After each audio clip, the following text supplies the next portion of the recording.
नमस्कार दोस्तों। ओम नमः शिवाय। जीवन में व्यक्ति के कुछ ऐसी संतानें होती हैं जो माँ बाप को बहुत ही दुख और सुख प्रदान करती हैं। ठीक उसी प्रकार से कुछ संतानें ऐसी भी होती हैं जो अपने माँ बाप का कर्ज जीवन में कभी भी नहीं चुकाती। आज की ये कहानी आपको एक नया ज्ञान देगी। हम आज आपको एक ऐसी कहानी सुनाने जा रहे हैं जिसमें आप जानेंगे कि वो कौन सी ऐसी संतान है जो अपने माँ बाप का कर्ज जीवन में कभी भी नहीं चुकाती है और उन्हें ऐसा ही छोड़ देती है। तो चलिए सुनते हैं आज की ये नई कहानी।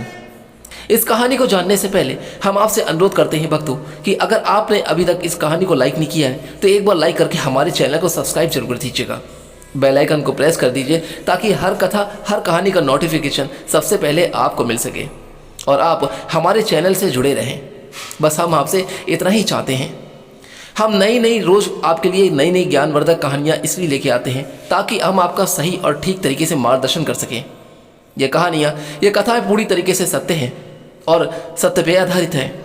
तो चलिए सुनते हैं आज की ये कहानी। भक्तों, भगवान शिव जी कहते हैं कि एक ऐसी भी औलाद होती है जो अपने माता पिता का कर्ज जीवन में कभी भी नहीं चुकाती। एक समय की बात है, एक गांव में रघु नाम का एक किसान रहता था। उसके 3 बेटे थे। सबसे बड़ा बेटा सरकारी टीचर था लेकिन वह सन की किस्म का था और दूसरा बेटा पहलवान था और जो सबसे छोटा बेटा था वो खेती बाड़ी का काम किया करता था। रघु को लंबे समय से दिल की बीमारी थी। एक दिन रघु की तबीयत कुछ ज़्यादा ही खराब हो गई थी और उसे अस्पताल ले जाया गया जहाँ पर डॉक्टरों ने उसे मृत घोषित कर दिया। रघु के बेटे उसे वापस लेकर आए और उसका अंतिम संस्कार किया। उसे मरे हुए अभी 3 ही दिन हुए थे कि तभी एक दिन अचानक एक कार उनके घर के सामने आकर रुकी और उस कार में से एक आदमी निकला और शोक में बैठे हुए लोगों के बीच में जाकर बोला कि रघु का वारिस कौन है। ठीक ठाक में बैठे 25 लोगों में बैठे हुए वह सभी ये सुनकर अचानक उस आदमी का मुंह देखने लगे। वहां पर रघु के 3 बेटों भी बैठे हुए थे। फिर रघु के 3 बेटों ने हाथ ऊपर करते हुए कहा कि हम उनके बेटे हैं, कहिए आपको हमसे क्या काम है। तब वो आदमी रघु के 3 बेटों को गौर से देखता हुआ बोला कि आज से 15 साल पहले रघु मेरे शहर में नौकरी किया करता था। उस समय उसने मुझसे कुछ रुपए उधार लिए थे। वह रकम ब्याज सहित अब 15 लाख रुपए हो चुके हैं। आज मैं वो पैसे लेने के लिए आया हूं। उस आदमी के इतना कहते ही वहां पर खुसर फुसर शुरू हो गई। रघु का जो बड़ा बेटा था सरकारी टीचर था। वह खड़ा हुए होते हुए बोला कि आपके पास क्या सबूत है कि मेरे पिताजी ने आपसे पैसे उधार लिए थे। वो आदमी मुस्कुराता हुआ बोला कि मैं एक वकील हूँ, इतना मूर्ख भी नहीं हूँ कि बिना सबूत के चलाऊँ। मेरे पास रुपए लेन देन का एक अनुबंध पत्र है जिस पर तुम्हारे पिताजी ने अपने हाथों से पूरा विवरण लिख रखा है और अपने हस्ताक्षर भी किए हैं। बड़ा बेटा बोला कि मैं किसी अनुबंध पत्र को नहीं मानता, मुझे तो आप ठग लगते हैं। 15 सालों तक आपका चुप बैठे रहना और फिर पिताजी के निधन के तुरंत बाद आपका अचानक से आ जाना, यह सब क्या है। मेरे पिताजी ने आपसे पैसे लिए भी होंगे तब भी वो करार उनके साथ ही खत्म हो गया। मैं यह पैसे देने से साफ इनकार करता हूँ। रघु का दूसरा बेटा जो कि पहलवान था वो गांव में पहलवानी सिखाने का काम करता था। वह भी खड़ा होकर बोला कि वकील साहब, आप जिन पैरों से चलकर आए हैं उन्हीं पैरों से वापस चले जाइए। अगर आपको पैसे चाहिए थे तो पिताजी के जीवित रहते ही आप आते। हमारे पिताजी ने हम 3 भाइयों को कभी नहीं बताया कि उन पर कोई कर्जा भी है। वकील साहब बोले कि पहलवान इसलिए नहीं आया क्योंकि पैसे वसूलने का करार आज के दिन का ही था। रही बात वापस जाने की तो मैं आपको बता दूं कि मैं यहाँ कोई लड़ाई लड़ने नहीं आया हूँ। मैं यहाँ से चुपचाप चला जाऊँगा। लेकिन अगर आप लोग अपने पिताजी का कर्जा देने से इनकार करते हो तो मैं कोर्ट का दरवाज़ा खटखटाऊँगा। मगर मेरे तुम्हारे पिताजी के साथ अच्छे संबंध थे। मैं नहीं चाहता कि उनकी मृत्यु के बाद उनकी इज्जत उछाली जाए, इसलिए मैं आप लोगों की कुछ रियायत दे दूंगा, मगर तुम लोग कर्जा देने के लिए हाँ तो कहो। दोनों बड़े बेटों के जैसे साफ सुन गया था। दोनों भाई एकदम चुप हो गए। किसी ने भी कर्ज चुकाने की हिम्मत नहीं दिखाई। वकील साहब फिर से बोले कि यहाँ पर तुम्हारे समाज के लोग बैठे हैं, रिश्तेदार भी बैठे हैं, क्या तुम लोगों को अपने पिता की इज्जत प्यारी नहीं। तभी अचानक रघु का सबसे छोटा बेटा महेश जो कि खेती बाड़ी का काम करता था वह खड़ा होकर बोला कि आप सबूत दिखाइए, मैं पिताजी का कर्जा चुकाने के लिए तैयार हूँ।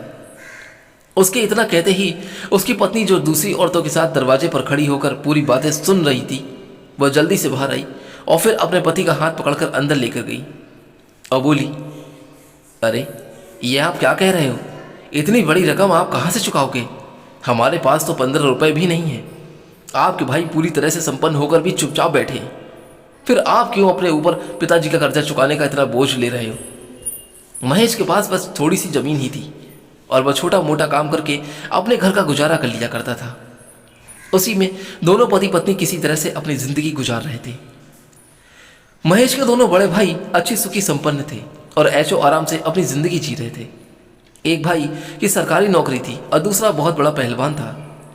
पिताजी ने अपने जीते जी दोनों भाइयों को अपने पैरों पर खड़ा किया था और छोटे भाई महेश की जिम्मेदारी दोनों बड़े भाइयों को सौंप दी थी, क्योंकि उनके पिताजी की तबीयत खराब होने लगी थी।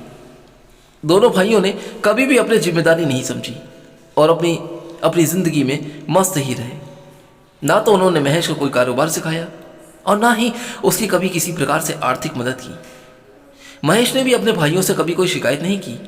ऊपर वाले ने उसे जिस हाल में रखा वह उसी हाल में मेहनत करके अपनी ज़िंदगी व्यतीत कर रहा था। बस उसके पिताजी ने जो ज़मीन दी उसे तीनों भाइयों के नाम कर रखी थी, जिससे उसकी थोड़ी मदद हो जाती थी और वह बस उसी ज़मीन का टुकड़ा ही महेश का सहारा था।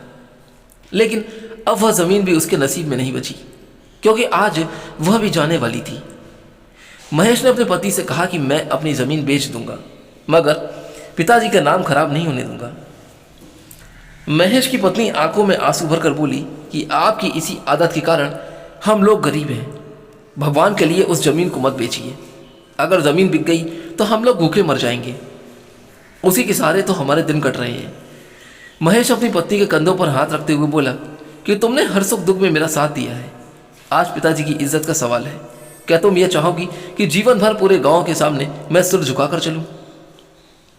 तो मुझे हमेशा सच्चा मर्द कहती आई हो, फिर आज तुम्हें क्या हो गया है? क्यों मुझे नामर्द बनाने पर तुली हो? इतना सुनते ही अचानक उसकी पत्नी के तेवर बदल गए और वह गर्व के साथ बोली, कोई मुझे माफ़ कर दीजिए। आप जाओ, पहले अपने परिवार की इज्जत बचाओ। रही बात पेट भरने की, उसके लिए मुझे आपके बाजुओं पर पूरा भरोसा है। आप हमें भूखे पेट नहीं सोने देंगे। फिर महेश वापस बैठक पर चला गया। अब भी धीमी धीमी आवाज़ों में खुसर फुसर चली ही रही थी। वकील साहब मुस्कुराते हुए बोले कि अब भी तुम अपने पिताजी का कर्जा चुकाने के लिए तैयार हो, या पत्नी ने तुम्हारे कान भर दिए हैं? महेश मुस्कुराते हुए बोला कि वह एक मर्द की पत्नी है। आप सबूत दिखाइए, मैं कर्जा कर चुकाने के लिए आपका तैयार हूँ। हाँ, मेरे पास पैसे नहीं हैं, मगर मैं आपको अपने हिस्से की ज़मीन दे दूंगा, मगर पिताजी पर कर्जा नहीं रहने दूंगा। वकील साहब ने एक बार फिर महेश के बड़े भाइयों की तरफ देखा और कहा कि क्या तुम लोग अपने छोटे भाई का साथ नहीं दोगे? दोनों भाई निर्जन की तरह सिर झुकाकर बैठे रहे, परंतु कोई जवाब नहीं दिया। वकील साहब बोले कि आज से 15 साल पहले मैंने और रघु ने मिलकर एक प्लॉट खरीदा था। उस वक्त उसकी कीमत 50,000 रुपये थी। प्लॉट खरीदते समय यह तय हुआ था कि दोनों में से किसी एक की मृत्यु होते ही प्लॉट बेच दिया जाएगा और जो रकम मृतक के हिस्से में आएगी वह जीवित हिस्सेदार उसकी योग्य संतान तक पहुंचाया जाएगा। जीवित हिस्सेदार के पास उस समय के हालातों को देखते हुए यह पूरा अधिकार होगा कि वह हिस्से की रकम सभी बेटों में बराबर बांटेगा या किसी एक को देगा, या उसकी मर्जी पर निर्भर करेगा। वकील साहब आगे बोले, क्योंकि मैं ही वह जीवित हिस्सेदार हूँ और मेरे पास पूरा अधिकार है कि मैं रघु का वह हिस्सा मैं किसी को भी दे सकता हूँ। इसलिए मैंने कर्ज का नाटक किया। तुम्हारे पिताजी पर कोई कर्ज नहीं, बल्कि प्लॉट बेचने के बाद 15 लाख रुपए उनके हिस्से में आए हैं और वह 15 लाख रुपए मैं रघु के छोटे बेटे महेश को देने की घोषणा करता हूँ, क्योंकि महेश ही उन रुपयों का सच्चा हकदार है। जो बेटे अपने पिता का ऋण चुकाना अपना कर्तव्य नहीं समझते, उनके पिता की संपत्ति में भी उनका कोई हक नहीं बनता। इतना सुनते ही सभी लोग आश्चर्यचकित रह गए और रघु के दोनों बड़े बेटे का मुंह उतर गया। उनकी पत्नियां कुछ देर पहले तो अपने देवर को मूर्ख समझ रही थीं, अब वह अपने पतियों को खा जाने वाली दृष्टि से देख रही थीं। वकील साहब के इशारा करते ही उनके आदमी 2 बड़े सूटकेस उठाकर लेकर आए और उन्हें महेश के हाथों में थमा दिया। यह देखकर वहां पर विराजमान लोगों ने तालियां बजाकर महेश का स्वागत किया। जब महेश दोनों सूटकेस उठाकर कमरे के अंदर गया तब उसकी पत्नी दौड़कर आई और भरी आंखों से अपने पति को निहारते हुए बोली कि आज मैं समझ में आया कि सच्चाई, ईमानदारी और खुददारी के रास्ते में कांटे और दर्द तो बहुत मिलते हैं, मगर एक दिन ईश्वर सुनता जरूर है, और जब भी सुनता है वो छप्पर फाड़ कर देता है। तो दोस्तों, मैं आशा करता हूँ कि आज की ये कहानी आपके जीवन के लिए एक नई सीख जरूर देगी। ये कहानी आपको कैसी लगी? अगर आपको ये कहानी अच्छी लगी हो और एक नया ज्ञान दिया हो तो मैं आशा करता हूँ आपसे कि आप यहाँ से जाने से पहले इस कहानी को जरूर लाइक करेंगे और सबसे ज़्यादा शेयर भी करेंगे। दोस्तों, कहानी में एक बार प्रेम से हर हर महादेव ओम नमः शिवाय जरूर लिखिएगा। यहाँ से जाने से पहले एक बार इस कहानी को लाइक करके हमारे चैनल को सब्सक्राइब जरूर कीजिएगा, और हम आपसे निवेदन करते हैं कि आप हमारे चैनल से हमेशा जुड़े रहिए। हम ऐसे ही आपके जीवन के लिए नई नई कहानियाँ और कथा हमेशा लाते रहेंगे और आपका सही मार्गदर्शन करते रहेंगे। तब तक के लिए आप अपने जीवन में खुश और स्वस्थ रहिए। जय श्री राम।